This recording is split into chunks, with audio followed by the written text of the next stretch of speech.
everybody who is hearing us now. My name is Tatiana Koval, and this is podcast Happy at Work. And today, in our podcast, we have a very special guest.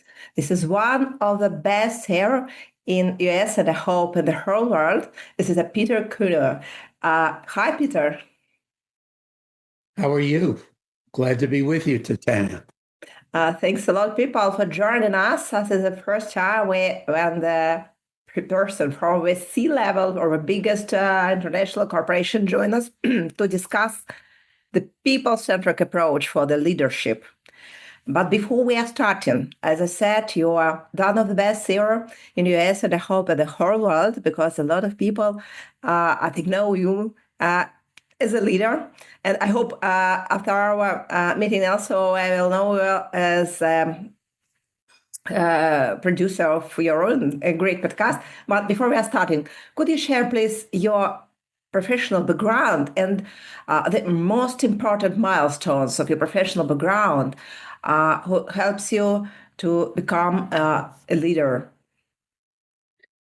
Well, I think that there are a lot of elements in my life that helped me become a leader, and a lot of it has to do with growing up, actually, and how I was parented by my parents and my grandparents, and the adventures you might say that I had with other people when I was growing up, and perhaps we could talk about that later.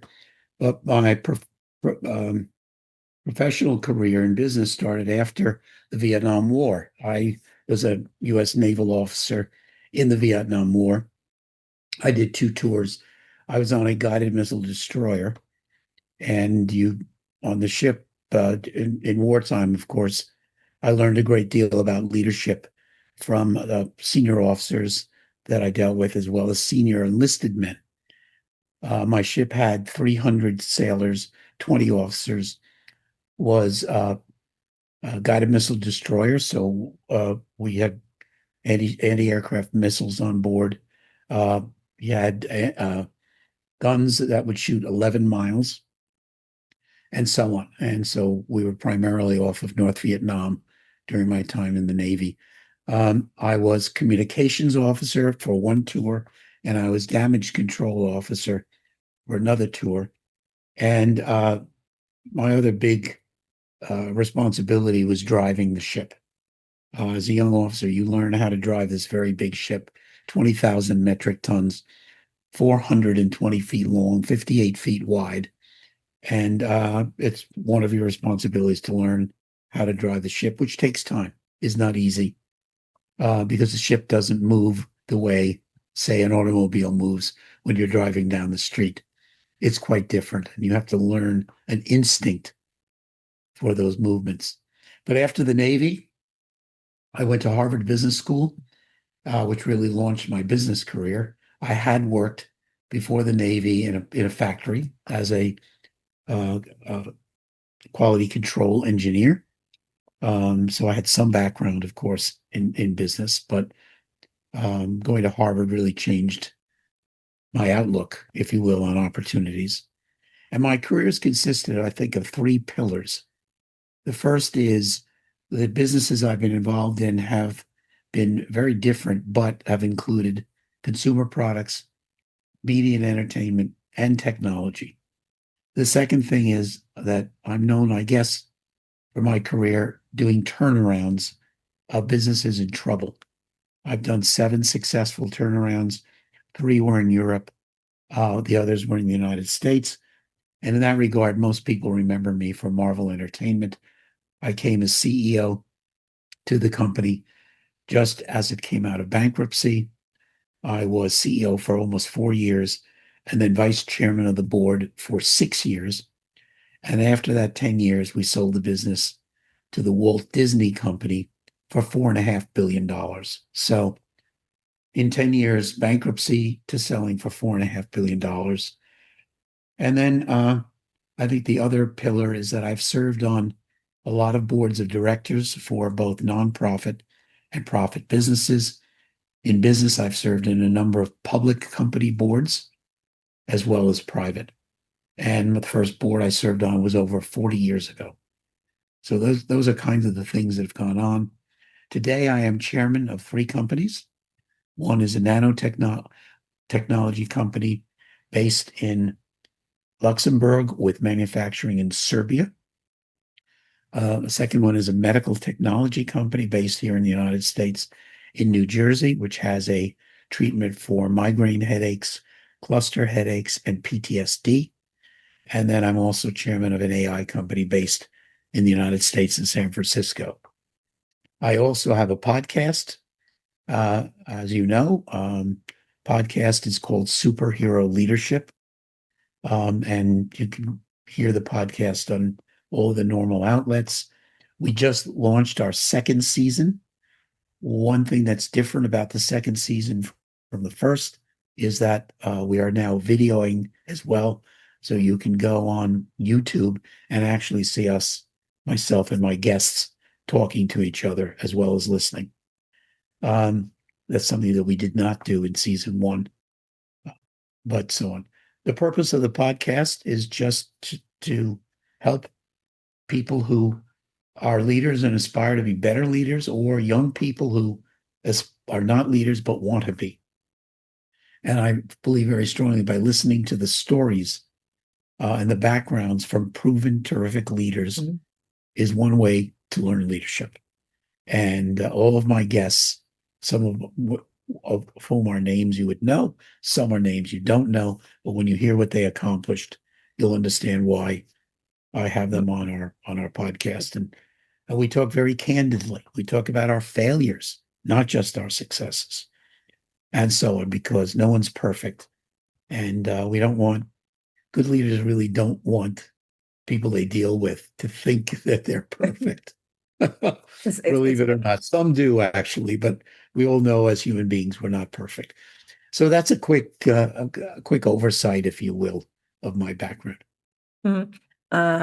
I think everybody after our episode also will come and listen to your podcast. I strongly recommended it. But my first question for you is what does people-centric leadership mean for you? Well, in the end, the only way anyone can be successful is by working effectively and hopefully happily with other human beings. I would always tell you right off that whatever success I've had, there's no question I could not have gotten there without the help of a lot of other outstanding human beings, outstanding in business, outstanding as persons as well.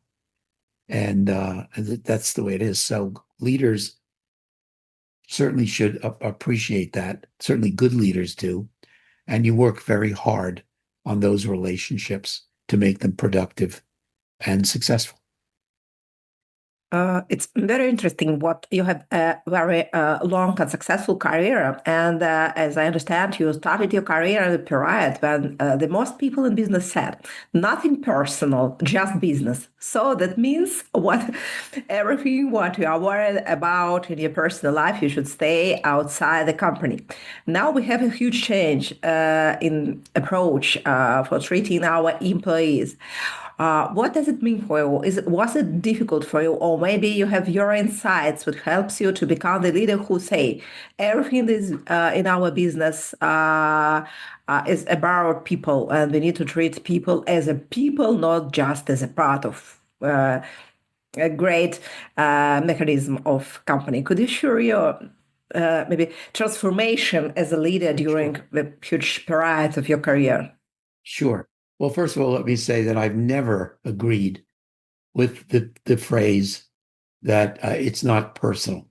If you are giving people negative feedback or unfortunately having to let them go, for example, a lot of people want to say, it's not personal, or whatever. But of course, it is personal. It's always personal because it affects you, the person, it affects their family. If you don't have a job or you're unhappy in your job, you're going to take that home with you. It's human. That's what human beings do, unfortunately. So it's always personal. Anything in business, any job in leadership, whether it's business or non-business, it's going to be personal. You're obviously going to be emotionally affected by it, good or bad.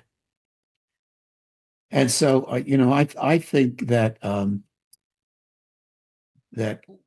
many poor leaders make the mistake of not thinking of their employees or the people they have to work with, you know, as human beings. One of I have in my podcast, and you can go to petercuneo.com and see this. I have what's called the 32 Essentials for Superhero Leadership, and they're one-liners, and they take very little time to read. But I think I've gotten a lot of good feedback over the years. I've been doing these 32 Essentials for about 20 years now, and I've added a few over the 20 years. But basically, they're what I think they're essentials. They're philosophies, their attitudes, their behaviors. There's instincts that I think I learned both from my success and probably more from some of my failures over my business, my lifetime. And one of them says, understand the difference between managing and leading. See, I really hate to describe myself or other people I know as managers of other people. You manage things, not people. You can manage a machine. You can manage cash in the bank. You can manage factories. You can manage all these things.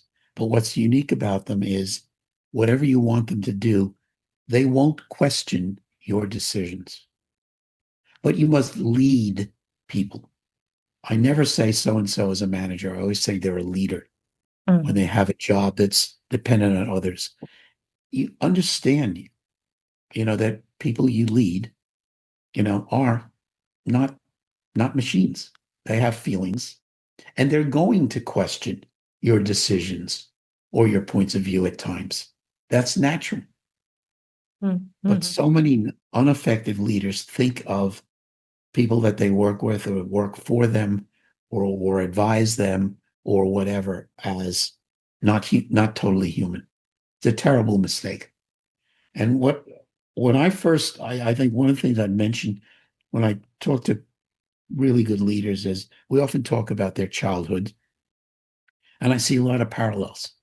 But in my childhood, one of the big events where I started to actually understand the differences in people was when I was 8 years old. My father was a Navy officer in the reserves in the United States. He had been in World War II in the Pacific. And then the Korean War started, and he was reactivated to go to the Korean War. And as a result of that, I moved. We were living in New York City, and over a 2 year period, from the time I was 8 to the time I was 10, I lived in 4 different cities in the United States, in different parts of the United States. And even as a young person, I could see the differences culturally, just regionally in the United States, how people thought differently and so on. And I wasn't thinking, of course, at that age, I was learning leadership. Of course not.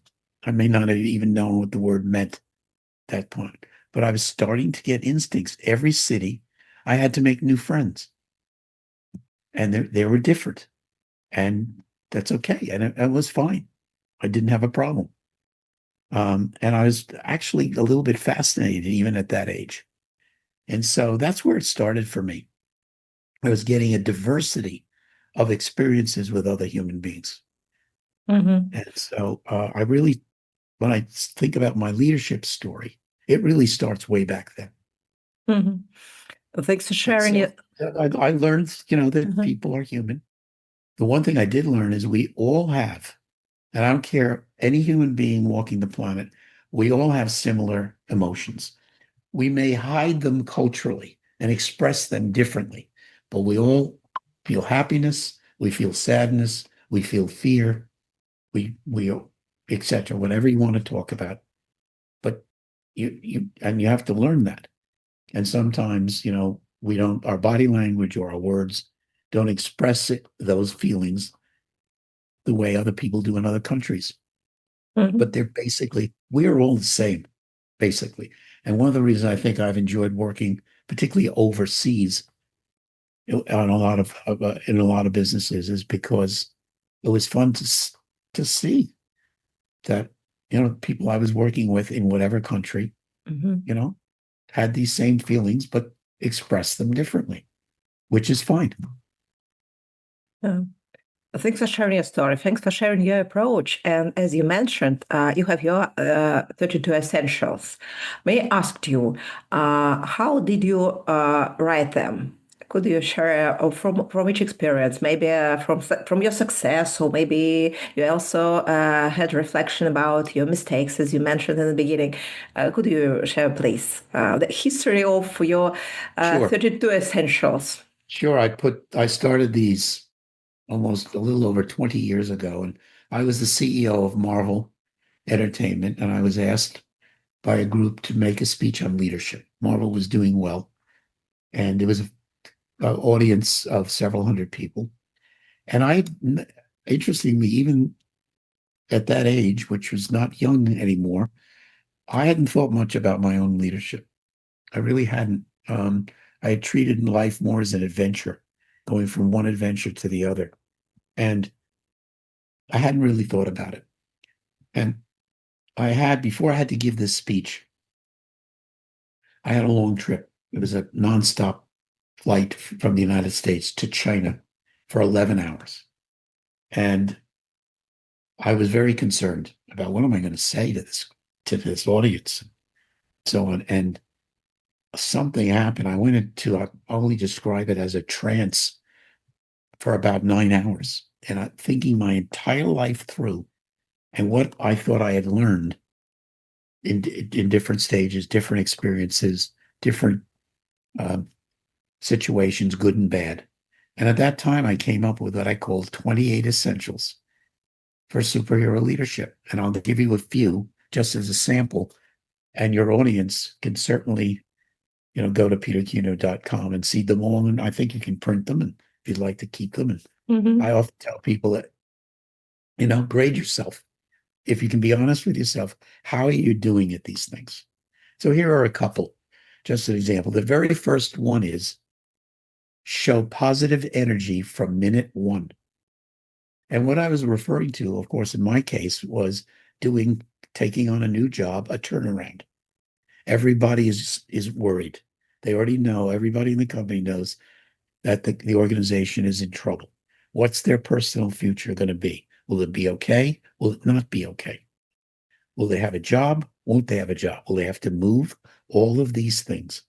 But any leadership position, there will be changes. That's the definition of a leader, someone who is going to make changes to make things better, hopefully. And so show positive energy from minute one. If you're going into a leadership situation, you have to be that way. No matter how dire the situation is, you have to be up. And there are times when you actually may have to fake it a little. We're all human. And you're going to have bad days and turnarounds, or in any business or any leadership position. You can be in religion, you can be in government, you can be in politics. There'll be good and bad days no matter what. But it's very important to always be positive. Mhm. That's one example. Another example is I often get questions because I do the speeches around the world now. I've been doing these for, again, over 20 years. People might say, well, there's 32, but this is an hour speech. Maybe we could cover four or five. But what's the one that you think is the hardest of the 32? And it's a common question, and it's a very good question. And so I talked to what I think is number 18, which basically says that you have to accept emotionally that you can never make everyone happy because change upsets human beings. Even positive change can upset human beings because most human beings really just want to be in their cocoon and be happy, live their life fairly regularly, not much change in it, and so on. But every once in a while, your cocoon this place where you feel good about yourself gets broken. And when that happens, it may be for good reasons or bad reasons, but you have to face up to change. And as a leader, you're going to have to make change. And there will be people that you can never make happy. And you have to accept that. Many people do not want to be leaders for that very reason. I've offered leadership jobs to a number of people in my career, and I have had instances where people said no. They didn't want the new assignment, the new responsibility, because they knew they were going to have to make change and make, in some cases, friends in the company very unhappy, and they didn't want that responsibility, and that's okay. I'd say that's that's normal for humans. The people like me are abnormal. Absolutely agree. Because in not that I don't Mhm. feel for people when I have to make change, and I certainly don't abuse people when I do it, but I don't say to them, "It's not personal." Mhm. Okay, it may be that you have to do cost reduction, and good people have to be let go. That happens. It's very sad. I certainly don't like it, but it's still personal. So, I think that's another one. Accept the fact that, and there will be stress over that. Mhm. If you actually enjoy making those changes, there's something wrong with you as a human being, really. Absolutely, because in the sense of happiness, I see on the scale of stress, two positive changes like marriage and like a baby birth, they are very high on this scale. So this is a strong example about what you said about the positive change. Also, in the beginning, they make a huge stress for the people. So thanks for that. I'll mention one other one, Mhm. which comes up quite a bit. Mhm. And I forget its number. It doesn't matter. It's only 3 pages. People can Uh-huh. find them all very quickly. But it's forget your successes. Remember your mistakes or your failures. And the reason I say that is because that's where we learn the most. If we're honest with ourselves, and that's hard to do sometimes. Situation occurred. It wasn't anyone else's fault. It wasn't what we call bad luck. You blew it. In my case, I blew it. I made a mistake, and I have to learn from it. But I think good leaders, great leaders, have made plenty of mistakes, but they've learned from them. And accept that there will be mistakes again, because we are human. We are not perfect. And as hard as we can try, and that's great, nothing wrong with trying, it won't work that way. There will be times when you just, for whatever reason, understand the reason so that it doesn't happen again. Mhm. Uh, I could share the idea with one company when we talk about mistakes. I could not ask you about the mistakes which had the most impact for you as a leader, on you as a leader, maybe for change your mindset. And as for me, also about mistakes, and as a leader, talk about mistakes. This is a way for building trust with employees. If you Yes. are ready to open, discuss your mistakes like leaders is the first step for discussing the mistakes with other people, and other people start to think more about themselves. So my next question is about one or two mistakes that you remember, which because they had a huge impact on your life. I will. The first one, though, I want to mention was actually, again, occurred to me in the Navy.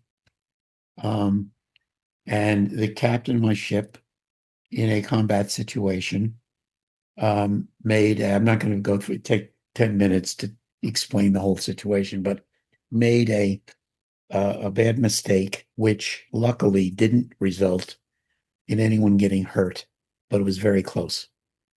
It was in a combat situation. And the next day, that captain of my ship called all of the officers together and said, yesterday, last night, it was actually in the middle of the night, I made a mistake. And today I want to talk through the details of it so it never happens again. And I saw the feeling, I could feel the body language in the room on the ship with the other officers going from, gee, is this captain going to get us in big trouble, even killed? I'm worrying about that, to going from when he admitted his mistake and went through how to prevent it in the future, they went to, we will die for this man. It was that amazing to see. And so what did I learn? I learned as a young, I think I was 23 years old at the time. I learned what it's okay for leaders to admit they made a mistake. The key is really fixing it, you know? And so when I go to a new situation, I'll often say to the people in the organization, you know, it's okay to admit your mistakes. Bring me your mistakes. I've made mine, because together we can solve 95% of our problems, you know? And so, no one will really buy into that until they see me admitting my mistakes. And I'm in turnaround situations, you're going to make a lot of decisions very quickly, and some will be wrong. There's no question. Some will be wrong, but once you understand they're wrong, the key is just to act, to fix it. There are poor leaders who believe that making this, publishing, if you will, your mistakes, makes you a weak leader, is a sign of weakness. And I disagree completely. I actually think it's a sign of strength. Now, if you have a mistake every day, that's a different situation, of course. But I think you'll see all successful leaders are comfortable doing that because they want to get it right and solve the problem. So, as far as I'm concerned, big mistake. So many little ones, but a big mistake. I always say, because I get that question, I should have married my wife a year sooner than I did.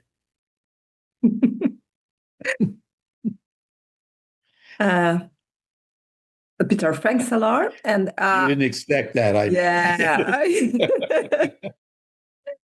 It's also illustrated what No, everything is personal. Everything is personal. Yeah. Let me give you certainly a mistake that I made and made, unfortunately, more than once. In these successful turnarounds I was involved in, I often had, some really good senior people working for me. Some I discovered in the organization, and sometimes there are people I had to bring in from the outside. But we typically had very good success. So in going to the next, turnaround situation or challenge, I for the ones that didn't have a job, I was always interested in bringing them in, and occasionally, for various reasons, even though I knew in my heart this type of business wouldn't fit well with them, even though they were very successful in a different industry, that I really should keep looking. But because I felt so positive personally about the individual and, wanted to work with them again, even though I had questions, I did bring them in and they didn't work out for the reasons that I thought were coming. But my emotions overcame my sense. I'll give you another story. This is another situation I had where not someone I knew, but I was looking for someone in a senior position in marketing. And I was interviewing different people from other companies. And one came in that I liked a lot, although he had only been with very big, successful consumer product companies. And you would know all the names, all. And he had hundreds of people working for him. And if he had to make a decision, he could spend millions on research. You know, for example, if you want to bring a new brand out, what should the name be? Or change the brand name of something that was out already, or whatever new advertising, how consumers like it. And he could react to the results of the research. But in turnarounds, you don't have any money for research. You're in trouble. Okay. You want to make the payroll. Mhm. In some cases, it's that bad. And so you have to go with your gut. And I was, you know, I was worried that he couldn't make the change in culture of the companies was so different that this person wouldn't be able to make the leap. But I hired him because I liked him so much personally. And about 2 months, and I could see right away he was having trouble making decisions. And after about 2 months, he came to my office one day and he said, Peter, I'm leaving the company, which I wasn't surprised at. And actually, it was good for the company that he was going. But I said to him, so, what's wrong? And he said, I'm having a nervous breakdown. So he was under a lot of stress. And just this kind of business and the culture and what we had to accomplish, how we had to, it wasn't for him. So I was very sad. And I felt guilty that by hiring him, I had actually put him through this. Mhm. It was I still to this day feel it was my fault. Now, the good news, there's a good ending to the story. He went back to another different company than he'd been with, to another big company, Mhm. same thing, big job. And last I knew, he was doing extremely well. So, but I made a mistake. Mhm. And, it was a human mistake. It was a mistake with a human being. It's one thing to make a mistake with a adding machine, or a factory. You put the air conditioning in wrong or something. That's different. That's again things managing. But when it's people, you feel extra bad. If you don't, again, something's wrong with you. Mhm. Peter, my next question is about changing, it's developing of the leaders. Mostly, a lot of leaders were focused on results, on the figures. So it's very, very important for them. It's absolutely normal. And in some situation, they could understand what they need to change mindset to become more human, to work more with people, maybe any other in other style. Could you share advice, maybe your personal experience? What helps? What helped you as a leader? What did help you as a leader to change? And what could help the other leaders to change themselves, to change their habits, to change their approach, to become more people-centered leader? And don't worry about it because it's, as you said, everybody don't like changes. Positive also, but the leaders, they are the person who must change, especially in our modern world. But what could you advise? Well, I think the first thing in dealing with people, particularly in stressful situations, is effective communications. And I do think that this is a lost art for many leaders. They do not appreciate how important regular, consistent communications are with an organization.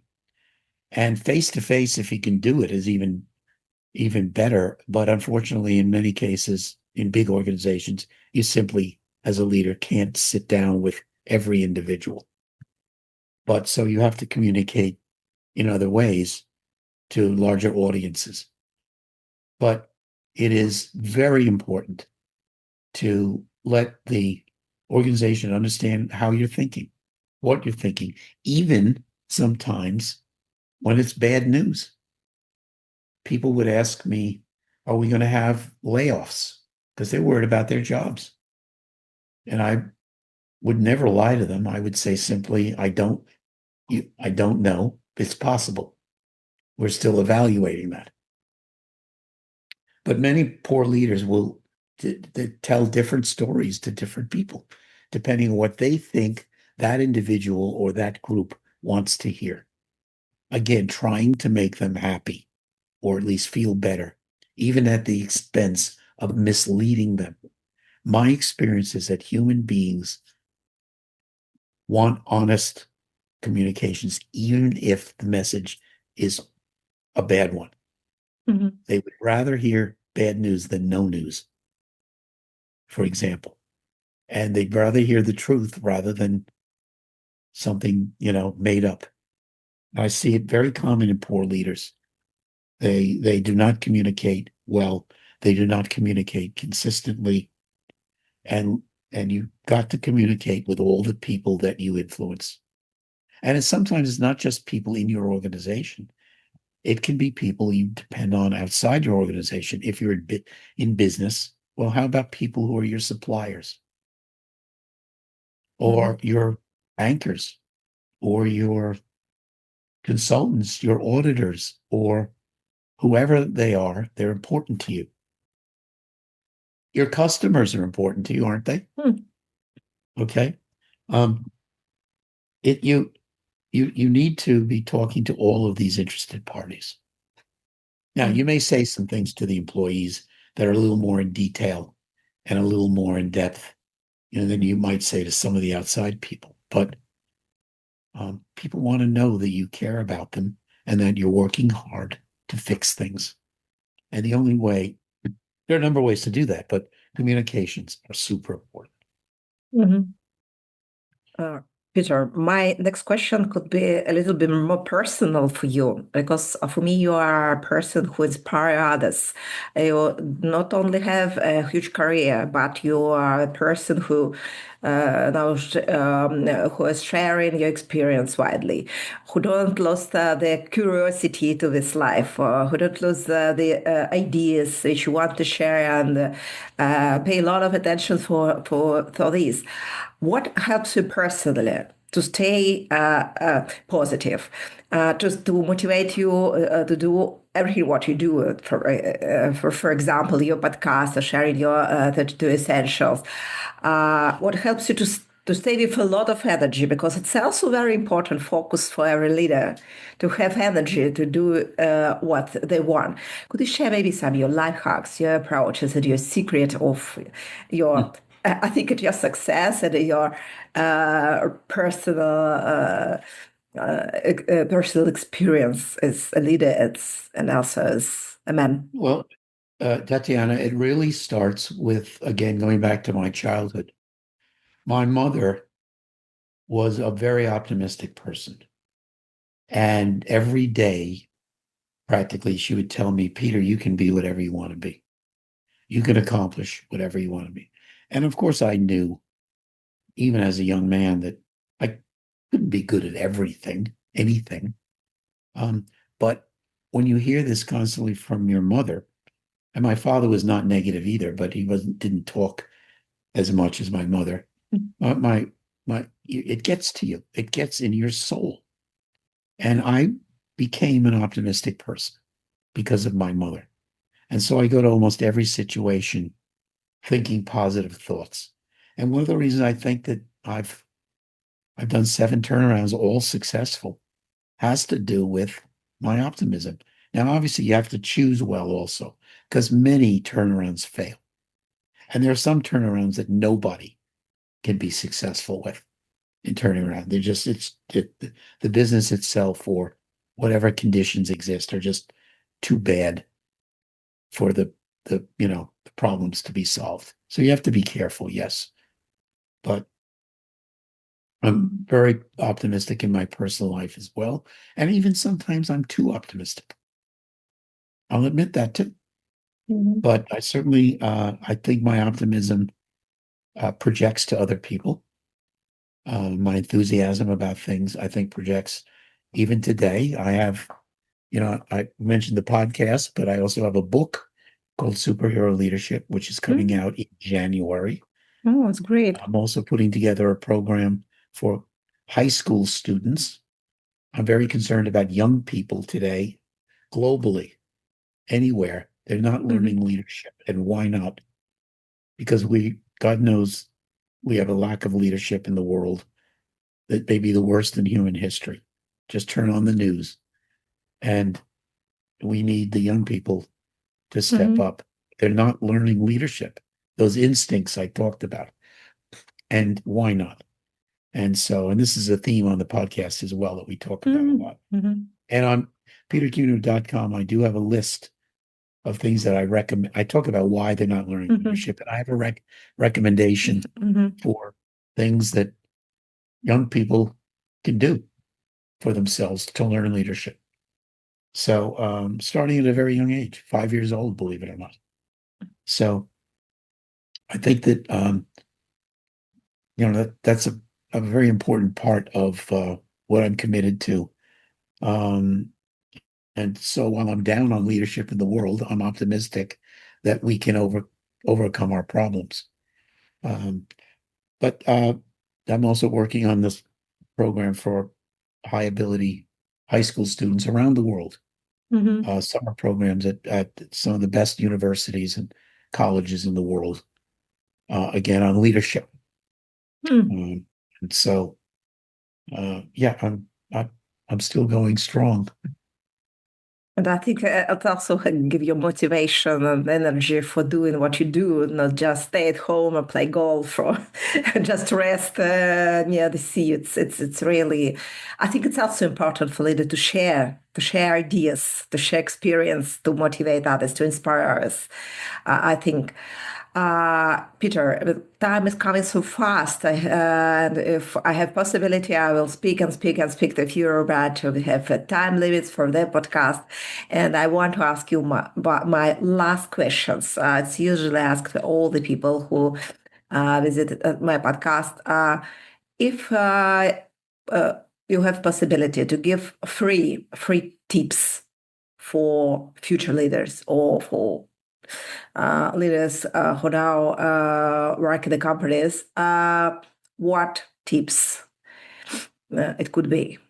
Well, again, I would refer them to the 32 Essentials of Superhero Leadership on First, little tips to read petercuneo.com. your 32 And essentials. those are Yes. those are in effect tips. Yeah. I mean, there are obviously things I believe very strongly in, but they are tips to look at and ask yourself, am I doing? Do I show positive energy day one? Do I think of people as machines rather than human? Some of the things we've talked about. Do I do I duck my failures? Do I don't want to think about my failures? Those kinds of things are what I I think the reason also I'm so optimistic is I genuinely really enjoy people. And I enjoy people from all around the world. I love diversity. Um, I've had businesses all around the world. And been able to turn around a couple in even in Europe where it's harder than the US to make big changes, as you know, because of the social laws and unions and what have you. And all those things are good, but it's just harder to make change. So, I think you just have to be comfortable with other people. And I'm also very comfortable getting back to, I have a cocoon, but Mhm. I almost enjoy breaking the cocoon myself, going to an alien situation. All my turnarounds, the businesses, most of them were different industries. Mhm. I think of the 7 turnarounds, 5 were different industries that I had to learn. When I went to Marvel, I didn't know anything about making a movie or publishing a comic book. I had to learn it. Mhm. But see, I enjoyed that, and and so on. And the other thing I'd mention is a word of advice to some, excuse me, leaders, um, is around the word vision. You will often see different people or different things written on advice for leaders. It says leaders have to have vision. And I will tell you, I don't agree with that. So if you don't have a lot of big ideas, don't feel bad. I've had very little vision in my career. I'd love to tell you I went to Marvel and I had all these great ideas and I put them to work and they all worked out. No, I thought it could work out. I didn't have a lot of ideas, as I mentioned. What I think I'm good at, though, and this is important, is grabbing other people's good ideas. And I don't say they're my own. I give people credit. It's okay. I don't have to have a lot of vision. If you have the right good people in your organization, they're going to come to you with ideas. They're going to come to you with ideas. And I think that you take them seriously. And I don't like to tell people that or give them the impression, oh, their idea is crazy. I'm not going to even think about it. No, I'll talk through just about any idea with people because I want them to feel that I'm open to ideas, even if I don't go along with a particular idea they've had. They may have another one that's great for the company. So vision, ideas, giving other people credit for ideas that move your organization forward, I think is very, very important. Mhm. Peter, thanks a lot for your time. Thanks a lot for all ideas you shared today for our audience. And I hope we could also share in our podcast the links to your website. Then everybody could find your superhero leadership podcast. And also, I hope we could find information about your future book. And I wish you, I think, a lot of energy for sharing all that to the whole world, because I think all the leaders in the world, that we need more people-centric leaders could have meet you personally or online. And thanks a lot for all Well, your thank you. And I just ideas. want to wish you and all your audience the very best of luck in the future, whether they aspire to be a leader or not, or whether they're currently a leader and want to get better. I hope that everything goes well for everyone in the future.